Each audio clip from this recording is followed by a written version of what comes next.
अब आपको 50,000 रुपये निकलवाने पर कितना टैक्स पड़ा करेगा। अगर तो आप फाइलर हैं और 50,000 रुपये निकलवाते हैं तो उस पर जो टैक्स की शरह वो 0% है, और उसके बाद आप 50,000 रुपये से ऊपर आप जितना भी निकलवाते जाएंगे उस पर 0.3% के हिसाब से आपको टैक्स पड़ता जाएगा। यानी कि आपने 50,000 रुपये पहला निकलवा लिया, उसके बाद आपने 1 लाख रुपये और निकलवाया, जो 1 लाख रुपये और निकलवाएंगे उस पर 0.3% के हिसाब से आपका 300 रुपये 1 लाख रुपये का बनेगा।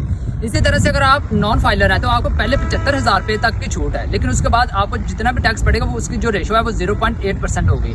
यानी कि आपने पहला 75,000 रुपये निकलवा लिया, वो फ्री था, और उसके बाद आपने 1 लाख रुपये और निकलवाया, जो और 1 लाख रुपये निकलवाएंगे उस पर 0.8% के हिसाब से आपका 800 रुपये बनेगा 1 लाख रुपये के ऊपर। यानी कि फाइलर को पहले छूट ये दी गई है कि उसका जो ओवरऑल जो टैक्स की शरह वो 0.3% रख दिया, लेकिन उसे 50,000 के ऊपर ही टैक्स पड़ना शुरू हो जाएगा। उसी के बरक्स अगर हम नॉन फाइलर की बात करें तो उससे पहले तो 75,000 रुपये तक की छूट दी गई है, लेकिन उसके बाद उसकी जो टैक्स की शरह है ना वो थोड़ी बढ़ा दी गई है, वो 0.8% कर दी गई है। यानी कि उससे जो उसके बाद 1 लाख रुपये के ऊपर टैक्स पड़ेगा वो 800 रुपये पड़ेगा।